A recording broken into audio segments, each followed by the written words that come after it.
How's it going? My name is Kelsey Heitkamp, and I am one of Weber's certified grill experts. And I am here today to talk all about iGrill 2. It is a phenomenal product. If you're a grill enthusiast out there, you should definitely use it. So if you come a little bit closer here, I just want to show you what I'm talking about here. It is a temperature probe. So whenever you're cooking, it's important to have the internal temperature of whatever meat it is you're cooking so you know when you need to take it off. The nice thing about the iGrill 2 is you can see down here, I don't just have one probe, I got 4.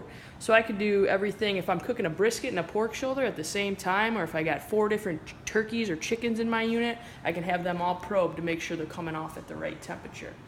Now, how to get this started, you want to grab your probe. And this one today we're using is a yellow colored probe, so it's nice to color coordinate if you got more than one thing on your grill. We're going to plug this simply into the iGrill right here, into the first hole. It was off, so we're going to just turn it back on. Then we're going to go to our phone. So it's all connected through Bluetooth, and you can see right here that it's connected with the blue light on. So what I'm going to do here is I'm just going to get onto my iPhone right here, and any smartphone it works for. You're going to look for this icon. You can download it. It's called iDevices. Really easy to download, and it's free. So you're going to click on the iDevices. You got to make sure your phone is connected to Bluetooth again, because that's the way it's going to pair. So you can see that I already actually paired with it, and this is to confirm. I got 65 reading on my probe right now, and I got 66, 65. It's going back and forth. That's the way you know it is probed.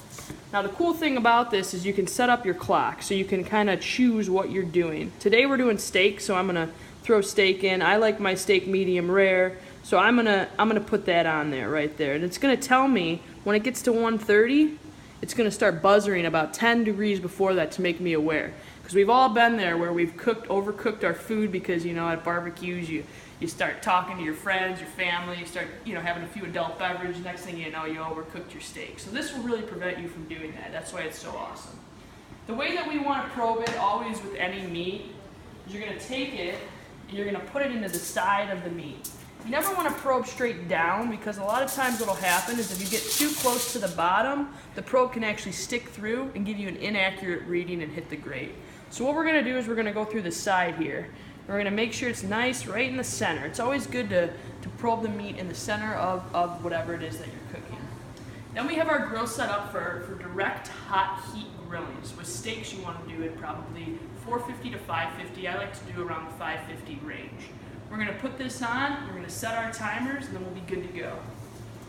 The nice thing about this too is it is magnetic, so it's easily going to stick to here, so you know it's not going to fall over. I'm going to put my nice steak on here on a diagonal, and I'm going to close it down. And as you can see, the probe is still connected. We're still at a raw temperature.